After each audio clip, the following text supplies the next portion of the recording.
Ja, ein herzliches Willkommen. Ich begrüße Sie zu unserer heutigen Portfolio-Manager-Konferenz. Mein Name ist Florian Koch. Ich bin Senior Investment Analyst bei Scope.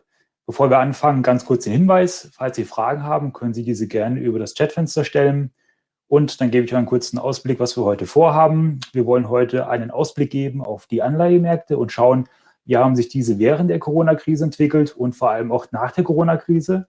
Und schließlich stellen wir noch einen Total Return Ersatz vor, der möglicherweise für Investoren bei dem derzeitigen Renditeumfeld interessant sein könnte. Unser Gast ist heute David Parsons. Er leitet das Team der Investmentspezialisten im Bereich Public Debt bei M&G. So, good morning, David. It's nice to have you with us. Before we start with the credit outlook, could you please give us some information to your position and M&G?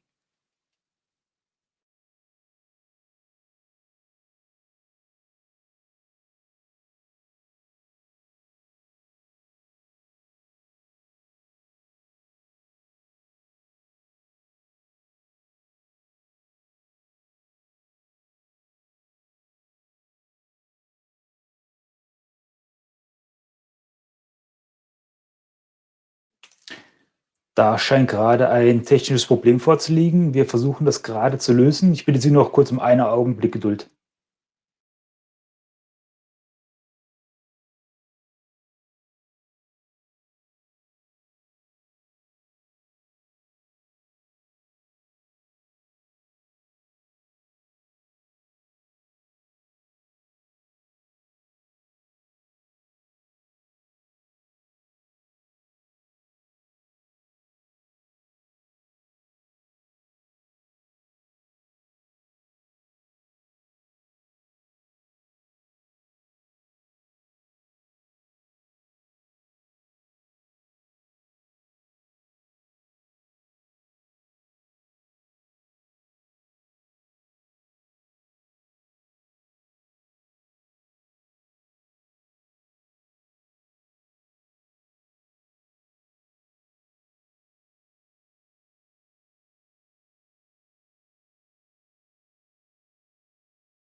Wir sind gerade immer noch am Lösen von den Problemen, haben kurz technische Probleme. Wir bitten Sie noch um ganz kurz noch einen Blick Geduld.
Wir sind derzeit auch noch an dem Lösen von den technischen Problemen. Unser Sprecher, der David Parsons, ist leider gerade aus dem System rausgeflogen.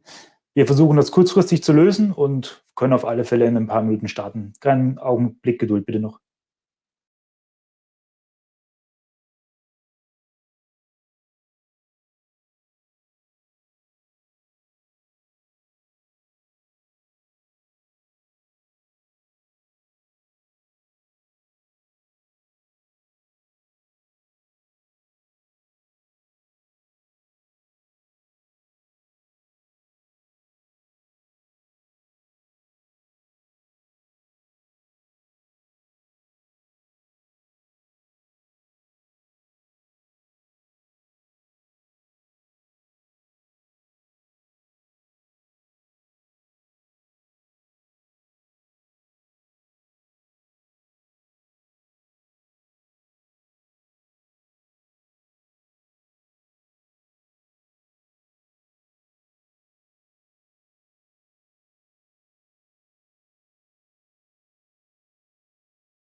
Wir versuchen gerade, David telefonisch dazuzuschalten, weil es irgendwie Probleme mit der Internetverbindung gibt. Und dann können wir auch sicherlich gleich starten. Einen kurzen Augenblick bitte noch.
Good morning. Hello, David. This is David Parsons. We can hear you. We seem to have lost audio completely, but would you like to proceed? Yes, just give a short introduction. So, herzlich willkommen zurück, dass wir jetzt wieder zusammen sind. Ist jetzt mit Telefon und Internet, aber ich denke, das funktioniert ebenso gut.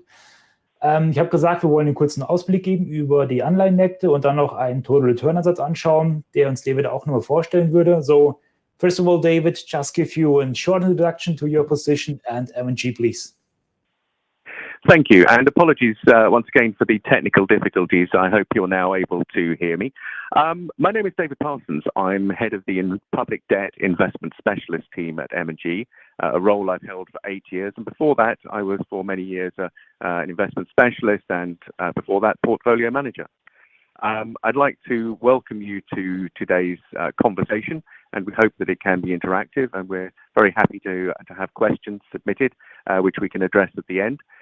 And in the meantime, really just a very quick introduction to M&G. As an asset owner, a large insurer covering the UK and Europe, as well as an asset manager, we feel the heritage that we have gives us interesting perspective on long-term investing. Our focus has always been on value-based investing, looking at underlying analysis and using that and applying it to pricing to find interesting investment opportunities. The track record that we have extends back for almost 20 years in European investing. And we look at things from a bottom-up perspective. We are not asset allocators. It's all about the stock selection. Our approach is driven by a very large research team. We believe possibly one of the largest in Europe, if not the largest.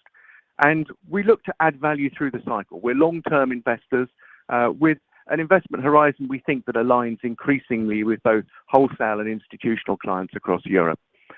Overall, we believe that by building very highly diversified credit portfolios where we're always being compensated for risk, we can deliver consistent outperformance over the investment cycle. We're patient investors and believe that this is the most underrated but best rewarded investment approach. Okay.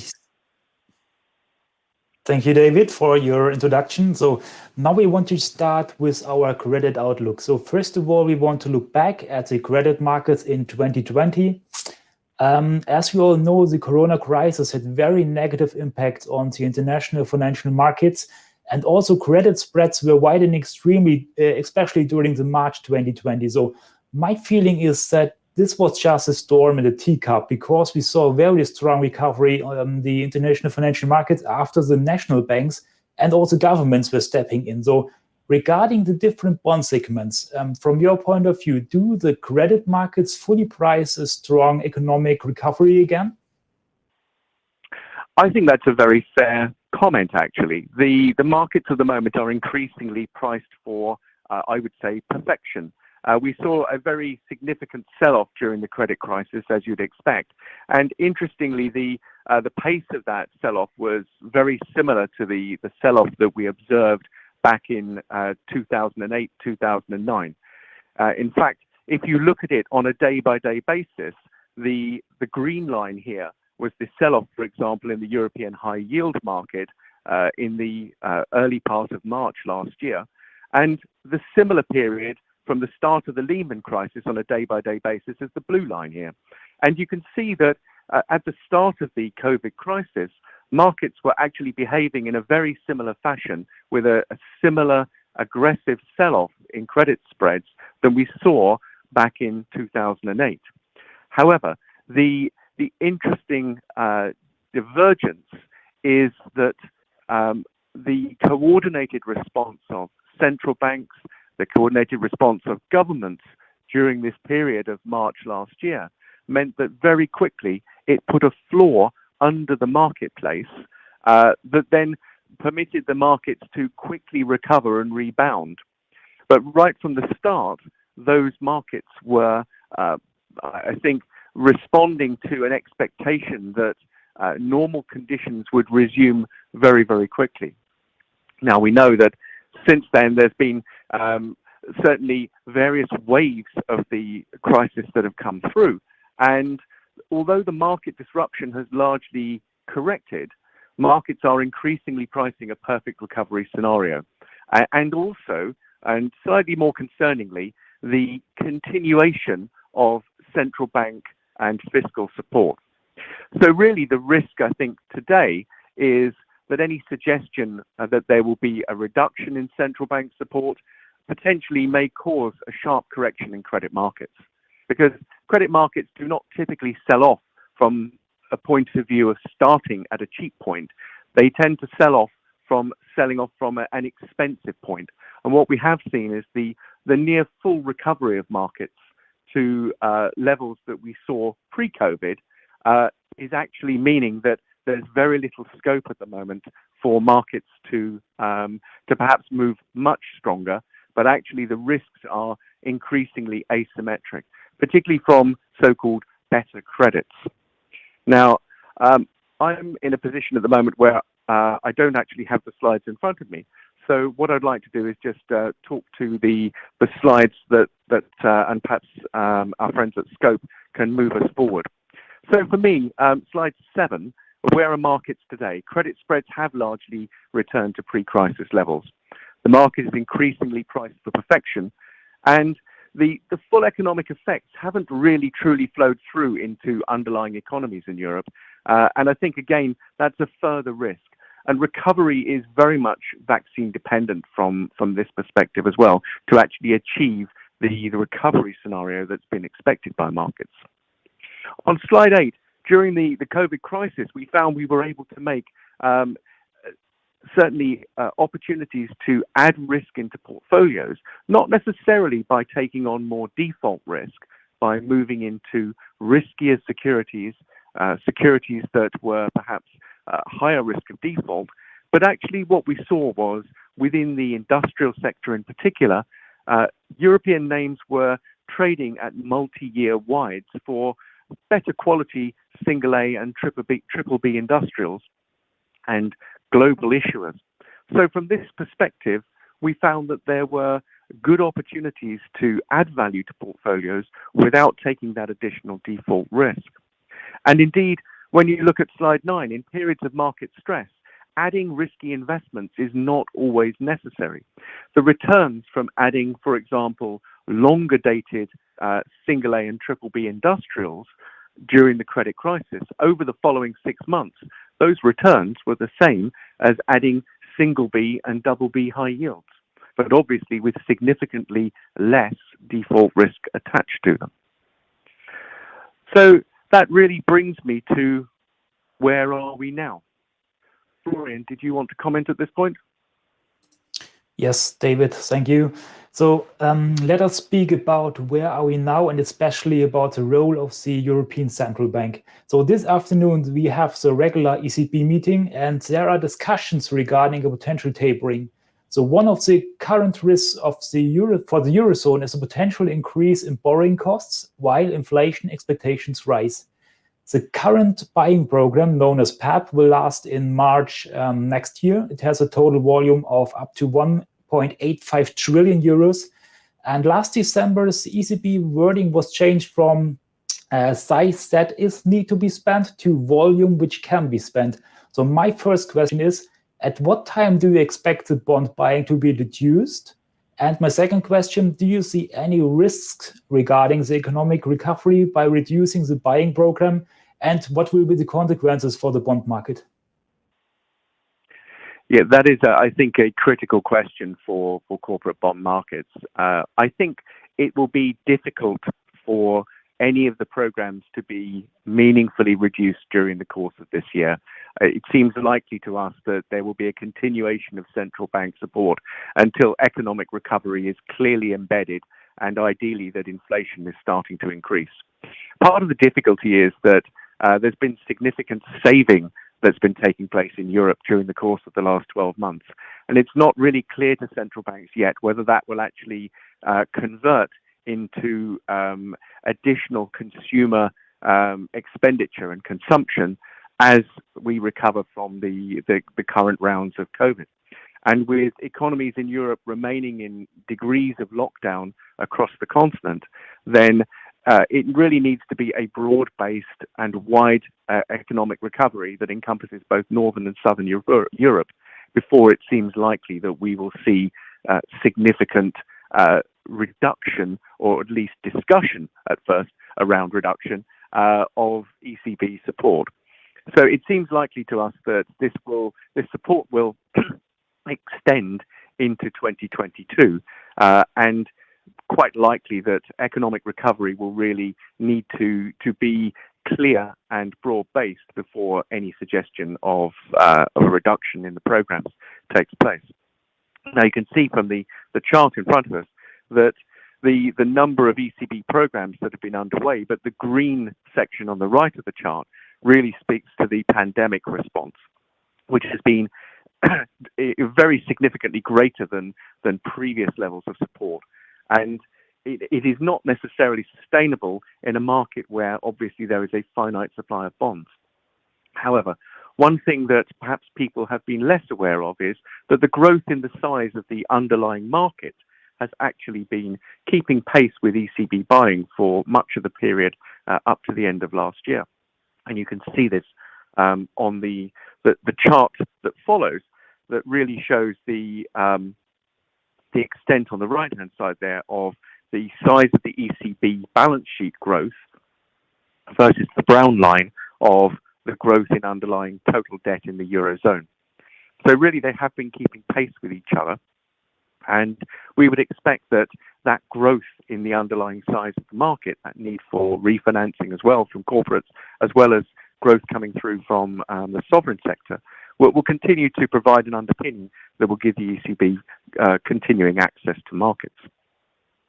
I think what is interesting perhaps though is that as economic recovery becomes embedded, perhaps the risks to corporate bond markets are greater than people might recall.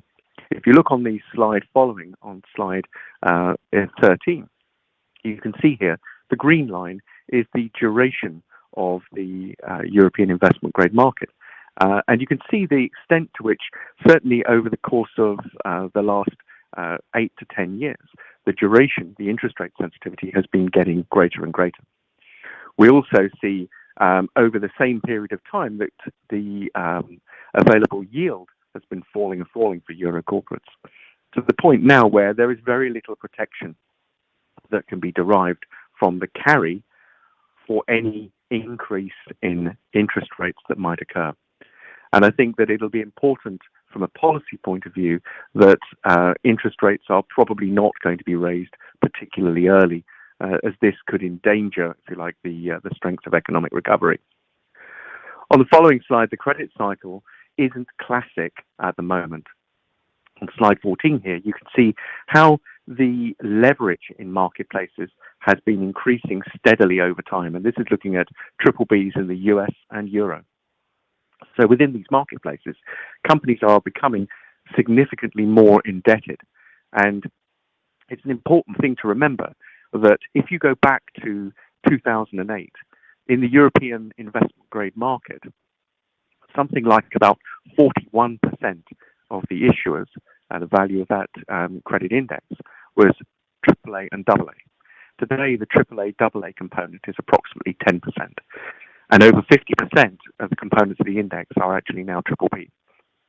So what we have is a marketplace now that is dominated by single A and BBB credits that are potentially more volatile, have a higher beta, and therefore the investment grade index today is a riskier place to operate and requires a deeper understanding of the companies that constitute that index than was perhaps the case in the past. I think the days where one could rely on rating agencies to if you like, police the credit worthiness of companies have now got to a point where I think it's beholden on investors to take a deeper interest in the companies that they're investing in and obtain a greater understanding of what are the issues that are affecting their credit worthiness, particularly now, as I say, that the index is of much smaller credit quality than it was in the past. So really where we are today is a perfect storm for investors. It's never been harder to generate investment returns. The interest rate risk is great, and the risk of policy errors, I think, potentially will rise as we come to the end of this year and we move through into 2022. Income from investment grade is at an all-time low, with a yield to maturity, for example, of the Euro investment grade index of about 0.4%. And the credit risks are not always being compensated for by the credit spread and yield, and the distorting effect, if you like, of the central bank buying, particularly by the ECB, means that many credits are actually trading at fair value or actually becoming into overvalued territory at present. So the current environment, I think, is one that really requires flexibility in terms of investment approach. It requires research, I think, to underpin investment decisions, and it requires high levels of diversification in order to ensure that risks are not concentrated, given the likely higher volatilities that we're going to see in some of the names that really constitute indices today. Okay, that leads us to our next part. We want to speak about how investors can invest into credit and avoid greater volatility at the same time. You brought us the M&G Total Return Multi-Credit Fund. Here we see a quick overview about the main characteristics. So please describe the main characteristics of the fund, especially you are saying the fund has no exposure to interest rates and currencies changes. So how do you achieve? Yeah, thank you. I think it's an interesting time to be a manager of credit. And I think the approach to credit that traditionally has been focused on benchmark funds that obviously have, for example, embedded interest rate risk, we've always believed that actually taking an approach where you remove the interest rate risk to effectively turn the strategy into a floating rate strategy with no rates exposure, and combining that without taking currency risks either, by just hedging everything back to euros, means that you can focus actually on driving returns from stock selection, in our case, from really using credit to drive those returns.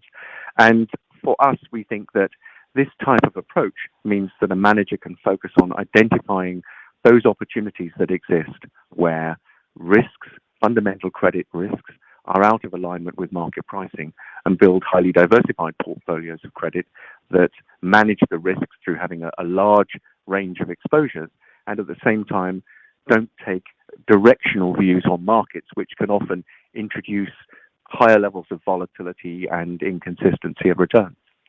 If you just use credit to drive the returns, you can use a combination of the income and the capital and seek to outperform a cash type benchmark rather than a traditional benchmark. And we feel that this is an approach that is particularly relevant in today's markets, where a lot of the bigger risks are starting to become much more significant. And we feel that from that position, we can drive perhaps returns from a broader set of credit, but also only taking risks when we're really being paid to do so. So, for example, on slide 18, you can see that we have laid out here our total return credit investment approach. It's an absolute return approach to credit, so not reliant on using interest rates or currencies to drive returns. And from this, you can see that the fund, which is currently 2.3 billion, is actually part of a larger strategy that's been running since 2007, which is actually over a 13 billion euro strategy. But the UCITS version of the fund seeks to deliver for investors a return of 3 to 5% gross of fees above cash rates, and to do that over an investment cycle, typically a 3 to 5 year time horizon. But in doing so, can actually generate attractive levels of yield. For example, at the moment, the current yield is about 1.8%. And also, by blending a wider range of credits, one can still keep an average credit rating of investment grade. And a fund like this will typically have a similar sort of rating most of the time to that of, for example, a standard Euro IG benchmark, which is high BBB, low single A. And again, the average credit rating of the holdings in a fund like this would also be at those sorts of levels. Okay, thank you for the information. Here I have a quick question. So what market expectations should I have when I want to invest into the fund? And another question is, as which building block is the fund allocated in the portfolio of the customers? Two very good questions. Thank you again. I think to address the first one, what market expectation should I have? I think this is a fund that we feel can deliver consistently through the investment cycle. So the most important thing I think for investors to consider for something like this is that this should be a fund where they have an expectation of holding it for a significant period of time rather than just as a quick allocation. And it certainly isn't an alternative to cash, for example. This is a fund that takes credit risk, but takes credit risk when risk is being rewarded sufficiently to do so. And when markets become expensive, this will naturally de-risk on a stock-by-stock basis as individual stocks become fair value or expensive, and then de-risk into higher quality assets to wait for better opportunities or for the market itself to shift to a cheaper level. So really, I think the expectation of a client investing in a fund like this should be around this is a good way to generate a relatively consistent level of returns through the investment cycle rather than as an asset allocation tool. Now, many clients, from the point of view of a building block, would ask where would something like this sit? And I think it can sit in a number of ways. It can sit as an alternative to traditional credit, where you don't have the interest rate exposure, where you're not trying to speculate on currencies, but actually you're looking for a credit fund that has a proven approach to delivering returns through the cycle without using anything other than credit to drive those returns.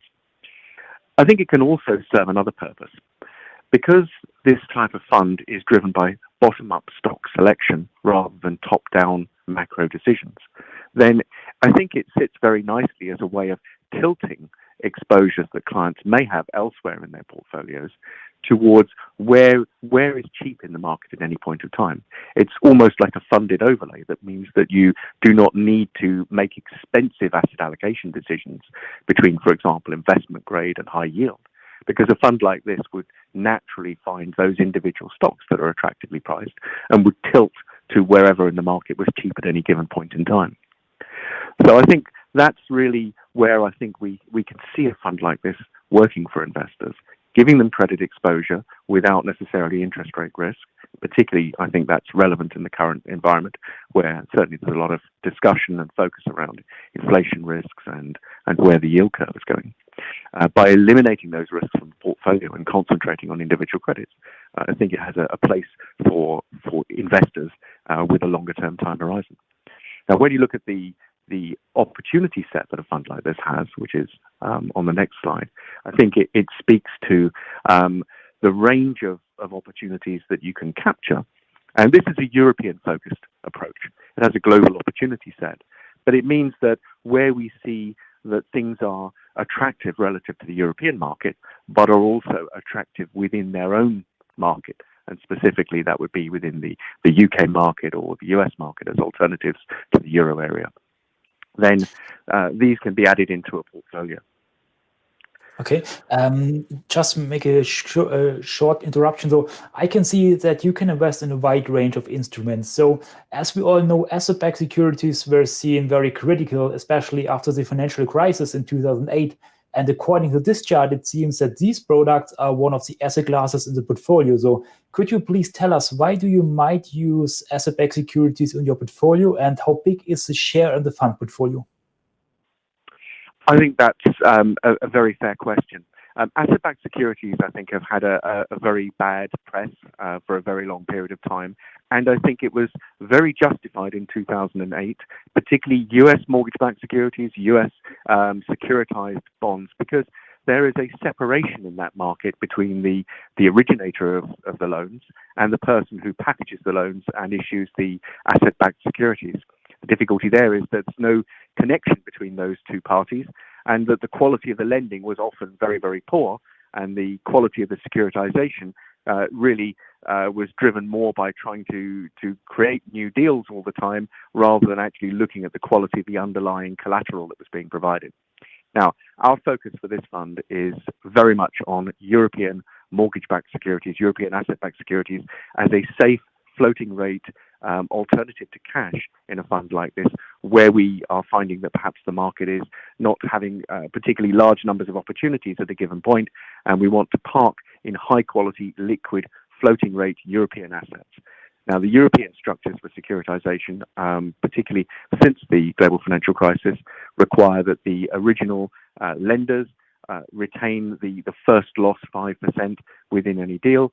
And actually, given the waterfall structure, the high quality elements that we're buying that are AAA and AA, as I said, as a source of capital retention rather than as a means of speculating to add value, means that really we are buying asset classes that are very, very secure. There's never been a AAA European asset-backed security tranche that has actually gone into default or has had even a centime or a cent of loss.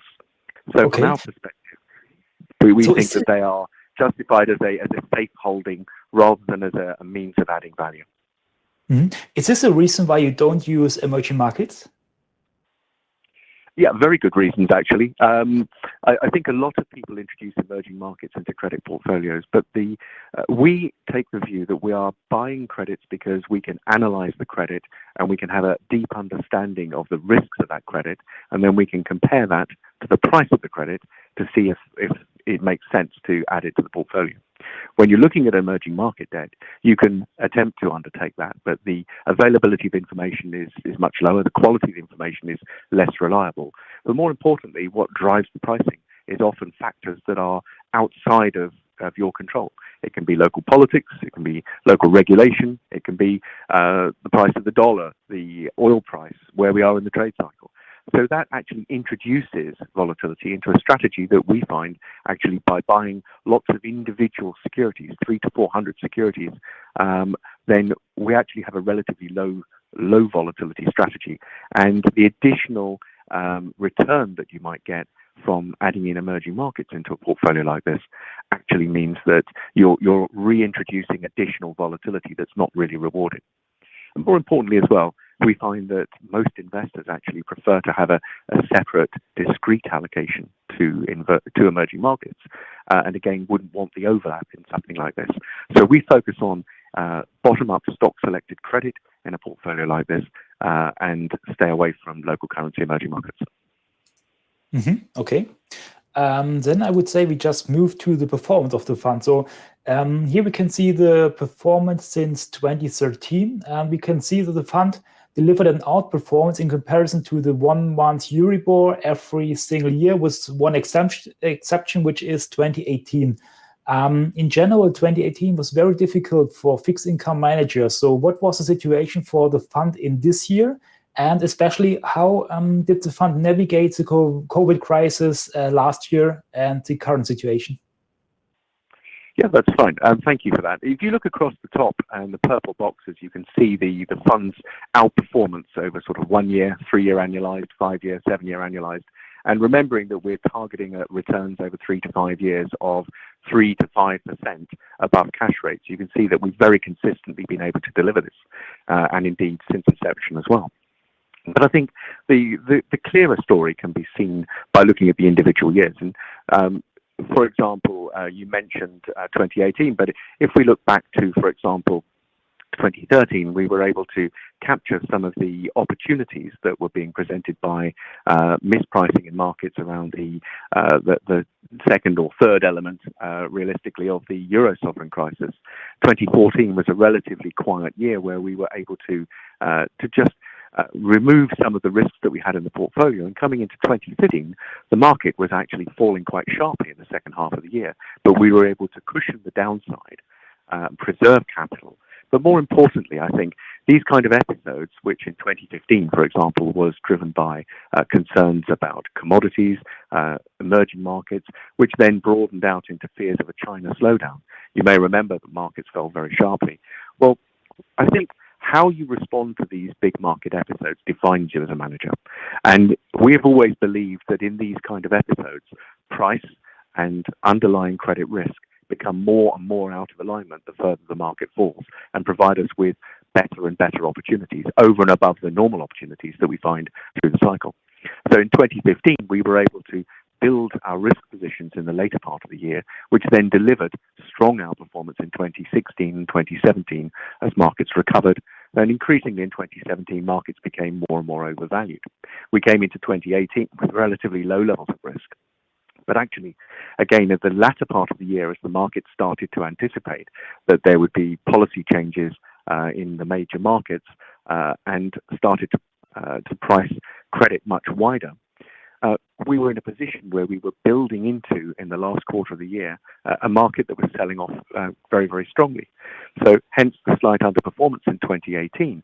But actually, again, we were using that market volatility to build risk positions where we felt that we were finding more and more attractively priced names that actually then delivered during 2019. And you can see in 2019, as a consequence of the decisions we were taking in the later part of 2018, we were able to deliver strong performance there.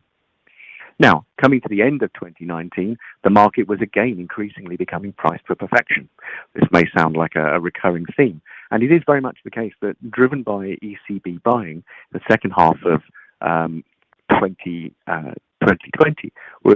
2019 was starting to get very expensive for individual credits, so we were reducing risk in that. Now, we came into 2020 as a consequence with relatively low levels of risk because we found that markets were quite expensively priced. And that meant that as the COVID crisis struck during February and March and into April, we were very well positioned to quickly re-risk the portfolio. And that then, as a consequence, delivered very strong performance for last year. And we find ourselves once again in a position where a lot of the names that were very attractively priced then have now repriced to levels where we feel they're getting to fair value or expensive, and we're just taking risk off the table. We're finding some interesting issuance opportunities in new issue markets. But also, there are still a number of names that we feel have yet to fully respond to the improving market outlook. And some of these names, I think, again, are names that were people had concerns about during the credit crunch of last year. And actually, we've been able to hold those names, having bought them at very attractive levels. And we're seeing them now move back as the, if you like, the second phase of the recovery rotates into some of the names that were perhaps seen as more troubled during the COVID crisis. But now people are recognizing that many of those names, in fact, actually have strong performance characteristics going forwards.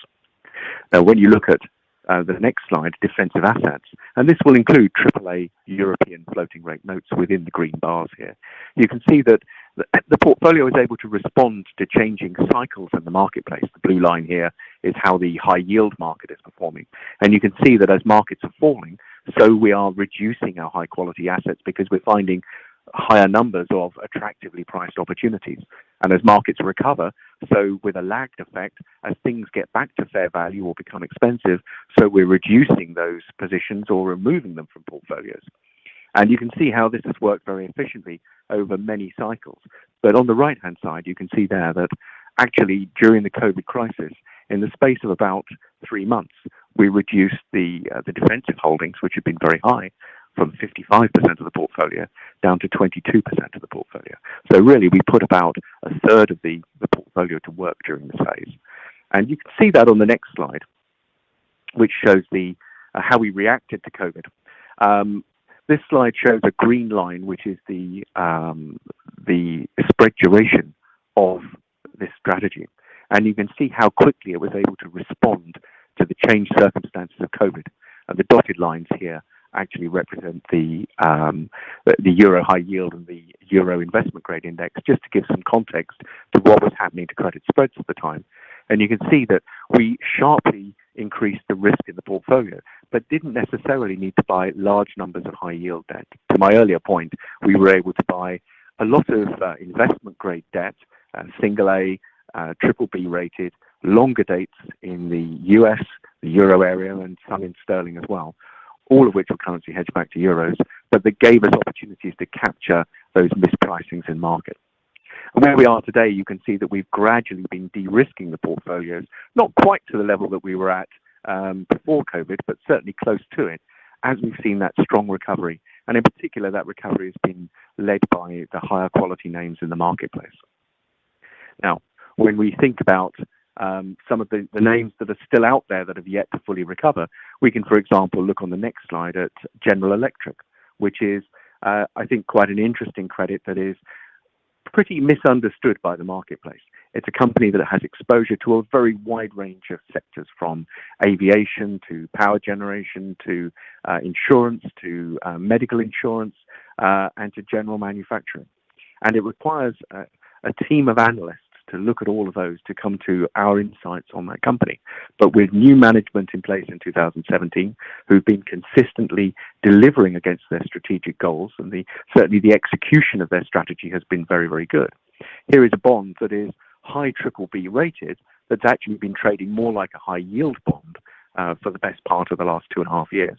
And it's only gradually now, on the right-hand side here, you can see how, from a credit spread point of view, that credit spread is now starting to move back towards the dotted line of red BBB industrials. And for us, this has been a very high-performing investment. We held a position in GE before the COVID crisis. We added to it during the COVID crisis, and it has been a significant contributor to returns over the course of the last 12 months. Now, in terms of other opportunities that are out there today, break-even spreads on slide 24. You can see from the blue bars here, certainly at the moment, in terms of how markets are priced, in terms of offering the best return for sort of rating or category. Certainly high yield markets at the weaker end of the spectrum look very attractively priced at the moment. But we would argue that actually there are lower risk, perhaps better and more interesting opportunities in BB high yield, particularly in fallen angels, because to go all the way down to the triple Cs and the double Cs in the high yield space, certainly the default risk, particularly in the global market, is quite high. When you look at it in the euro market, it's somewhat lower, but nevertheless, the small population of names there makes it perhaps less of an investable opportunity than the wider euro high yield market, which is 70% of which is BB rated. But within that 70% that's BB rated, there's a very wide dispersion of spreads from 100 basis points to 700 basis points and more. Within that, there are some very interesting and attractive opportunities. Notably as well, on the following page, subordinated or hybrid debt of investment grade companies is something that we can own in a portfolio like this. Very attractively priced still. And if you consider that the industrial companies that are issuing this type of debt, which is very junior debt, but nevertheless, because they have parent companies that have investment grade, are stronger and bigger balance sheets, then actually you're taking much less default risk buying these high yield hybrid debt of companies like Volkswagen, BP, Électricité de France. All of these companies have very large balance sheets, and yet their junior debt is trading between 150 and 250 basis points wide of their senior debt. So if one is happy with the quality of the balance sheet of the parent company, then actually moving down into their subordinated debt adds significant value. Also, I think we find that in marketplaces such as fallen angels, there's significant potential for outperformance. And certainly over the last 12 months, some of those have been quite high-performing names. Perhaps focusing more on the 3, 5, 7, and 10 year, though, it's very clear that over the longer term, there is a strong incentive for companies to get from being downgraded to high yield to get back to investment grade again. Why? Because these companies that have been downgraded, these so-called fallen angels, have much larger balance sheets than traditional high-yield companies. This means that cost of financing for them is actually very, very important. And what you find is that management actually have a strong incentive then to do the right thing for bondholders, to improve their credit metrics to a point where the rating agencies feel comfortable putting them back to investment grade. Now, this is a long process. It may take anything from a year to 5 years for a company to regain an investment grade rating. But nevertheless, it is possible to identify certain companies in that part of the marketplace where one can feel comfortable that they will actually achieve that, where they have strong management, where they have a strong incentive from the size of their balance sheet to get there, and also where they very much see themselves in terms of their own internal strategy as being investment grade companies. Names like Kraft Heinz, Ford, for example, are names that we like that currently sit at those lower levels, but where we feel that there is long-term quite a strong positive story. Okay, these are very interesting facts. So I would say we just move on to our final slide, which is showing the performance since April 2007.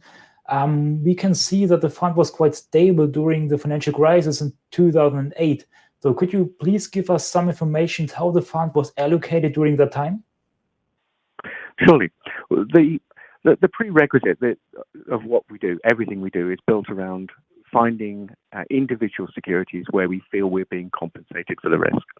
In the period of 2006 and early 2007, markets were very, very expensive.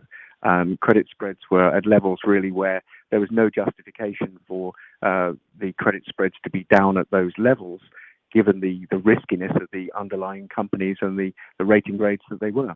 You could look, for example, at subordinated bank debt in particular, which was priced very, very rich coming into the credit crisis. And as a consequence, we had removed most of those bonds from our portfolios, not because we had a view of an impending crisis, but purely because we saw from a valuation perspective that they were very, very expensive. So coming into the global financial crisis of 2008, we had low levels of risk in portfolios because we didn't see broad-based value in markets. But what we did do was during the credit event, and effectively that's 2008 through to March 2009, as the markets were falling, so we were building into our risk positions that then gave us strong performance on the way out. Similarly, in the sovereign debt crisis of 2011-12, when markets were down between 10 and 20%, for example, in high yield bonds, again, we were in a position that we were able to protect the downside, but actually capture opportunities through that episode that again gave us strong and steady performance going forward. I've already described how we dealt with the late 2015, early 2016 market gyrations, and also the end of 2018, and more importantly, in 2020. So for us, it's always been about finding opportunities through the cycle where we find that perhaps the market is mispricing risk, but also taking advantage of these bigger opportunities that occur, it seems to me, almost every 18 months to 2 years, where there is a significant repricing of risk and being flexible enough to take advantage. And you saw from the defensive assets that we held earlier, we always make sure we have a cushion of free to trade, cash, money market funds, AAA European floating rate asset-backed securities, short-dated government treasury bills, that sort of thing that we can quickly deploy in markets, because there is nothing worse as a credit manager to be fully invested and then the market to sell off, but actually it's so expensive to sell things, to buy things that you want to own, that actually you give up a lot of performance. By having a cushion of available assets that can be deployed quickly, then we can capture those opportunities. Now, this means that the green line here you see over time has delivered in line with, for example, European high yield, very close to that, which is a double B asset class. The red line is actually European leverage loans, which is a single B asset class. And we've actually delivered with an average investment grade rating, typically of single A or triple B. We've delivered comparable returns, but with less than half the volatility. And actually, if you look at the returns of Euro, Sterling, and US investment grade, the lines at the bottom there, in effect, the difference is really the value add from stock selection. Now, when you look on the next slide, I've also just isolated those individual crises to show, for example, the global financial crisis, the European sovereign debt crisis, and the COVID crisis in more detail. And you can see much more clearly how we were able to preserve capital. But more importantly, I think, is to capture the opportunities that are thrown up by these crises. Okay, David. One last question from my side regarding the client structure. So how are the fund assets distributed among the different investor groups? It's very interesting. I think for a long time, a strategy like this has been seen as solely an institutional strategy. We've had good interest from institutional pension fund clients. We've had interest from clients in the insurance side as well. But more recently, what we found is that discretionary market allocators in Europe have started to appreciate the value of a strategy like this as both a diversifier amongst their credit holdings, but also in its ability to capture returns from different drivers. I think our approach is very much a risk and style diversifier compared with typical managers. If a typical manager will start by looking at economic variables and will then forecast where they think key data is going to be, things like growth, inflation, employment, capacity. And then based on those forecasts, they will then forecast where they think markets will go, and they will position for interest rates, yield curves, country, currency, asset allocation based on those.